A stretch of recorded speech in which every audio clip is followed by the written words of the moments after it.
Reading 2 from the Psychological Commentaries on the Teaching of Gurdjieff and Ouspensky by Dr. Maurice Nicoll, Volume 4. Amwell, October 30th, 1948. Negative and positive emotions. Work idea. In order to get in touch with higher centers, it is necessary to destroy all negative emotions. Negative emotions shut the door, as it were, to these higher centers. Commentary. If we knew what we lost by continually enjoying negative emotions, we should be horrified. And indeed, we indulge so frequently in negative emotions, obvious or less obvious, cruder or subtler, open or concealed, that when the work teaches us that we must destroy them, it is almost comparable to saying that we must kill our emotional center as it is. But as this is impossible, we are told that we must purify the emotions. Understand that purification of the emotions, in the work sense, entails the observation of and separation from negative emotions. It is part of the necessary daily work on oneself. That is the first line of work. It is not something you do for a day or so, and then imagine you know all about that, but something you have to do all your life, at least until right crystallization can occur. As we are, if there were a sudden, powerful influx of the intense, high-voltage forces from higher centers, the result would be a crystallization of our state of being, just as it is now. This would be a hopeless situation. Imagine yourself as you are, fixed like a photographic film or plate when put in the hypofixing bath. Nothing could be changed. The interplay between higher centers and their transforming forces and our present state is therefore very wonderfully and mercifully adjusted. A man is not allowed to perceive inwardly and understand more than he can bear usefully. He is, as it were, gradually led to see, after a time, a little more about his state, his level of being, and why he should not behave or talk as he does in his mechanical state.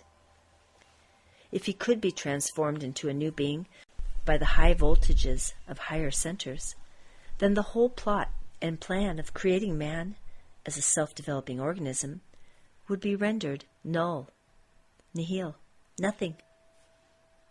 Here comes in the source of much negative thinking. Namely, why, if there is a God or a conscious circle of humanity, are we not helped straightway? Come, let us be patient with our tiny minds that get everything wrong. The reason why we cannot be changed into marvelous beings is that we have to earn it. Here is a person full of negative emotions. He complains about everything and turns every event into a source of being negative. He argues, if there is a God, why does he not make everything lovely and satisfactory to me? What is the answer? This person has got to work on himself. Why? Because he was created a self-developing organism, and the events of life were given to him to develop himself. If God or anyone else transformed him into a conscious man, a dazzling being, the whole meaning of life on this planet would have to be altered. In fact, the whole of the ray of creation and all its increasing laws would have to be annihilated. Now understand, we are born as self-developing organisms, as an experiment from the laboratory of the sun. The work says that if this recent experiment is a failure, man will be swept away, made very small, like ants or bees, and another experiment in the self-developing organism made on Earth. In this connection, this deep source of negative emotion, there is the usual remark. If there is a God, why does he let things happen like war, etc.? What is the work answer? The work answer is that man's level of being attracts his life. Wars, cruelty, horrors occur because man is at the level of being that attracts such things. Now listen carefully. It is man and his level of being that is the cause of all such things, and as long as man does not try to awaken and develop himself, such things will continue inevitably.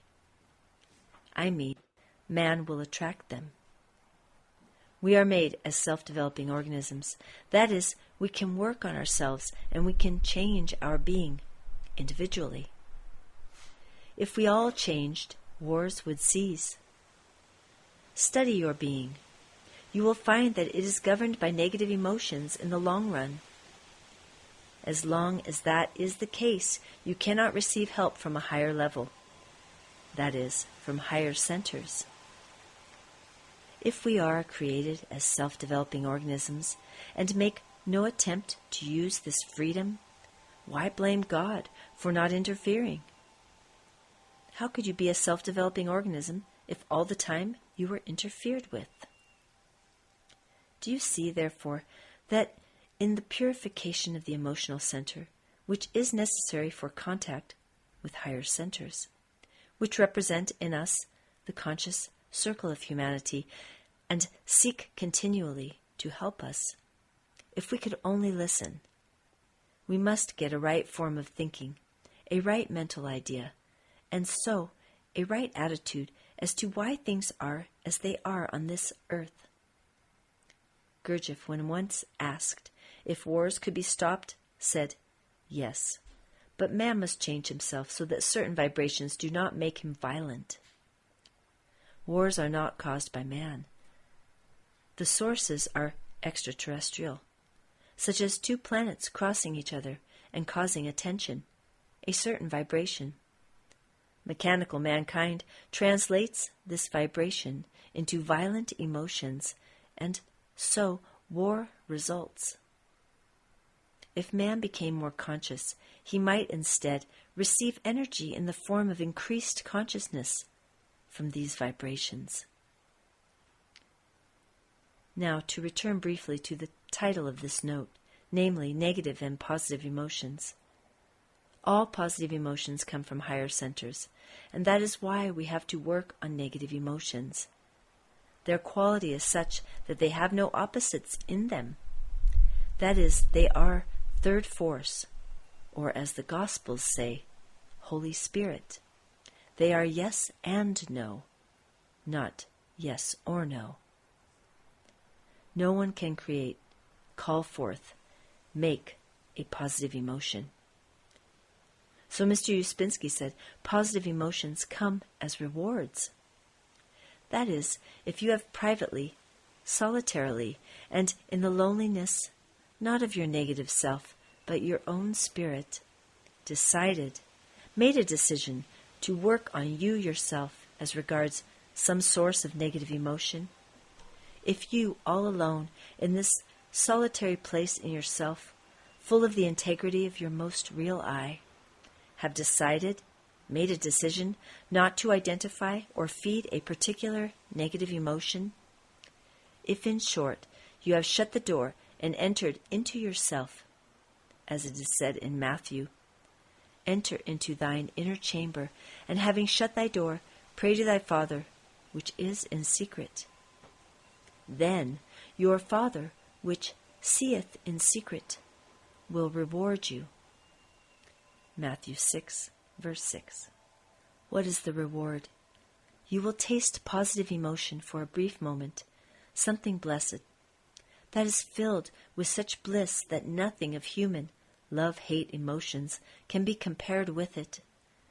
What we regard as positive emotions, feeling fine, feeling fit, and on top of the world, self-admiration, etc., can turn in a moment into negative emotion. Such emotions, such pleasant emotions, are not positive emotions. These never change into their opposites, but visit us and then withdraw.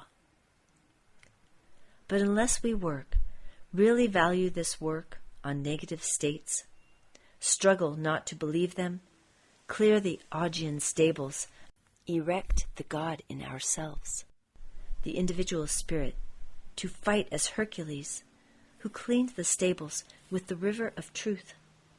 Then indeed we are cut off from all inner help and all the deep background that higher centers can begin to give once we build up and make the intermediary receptive instrument.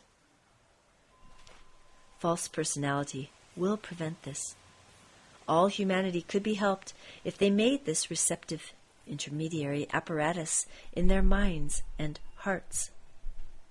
Yes, but this would, amongst other things, make false personality and all its spurious values so passive, so weak, that its influence would be negligible. Let me remind you that when my wife and I went to Gurdjieff's Institute in France, we were told, personality here has scarcely any right to exist. Well, reflect on all this for yourselves.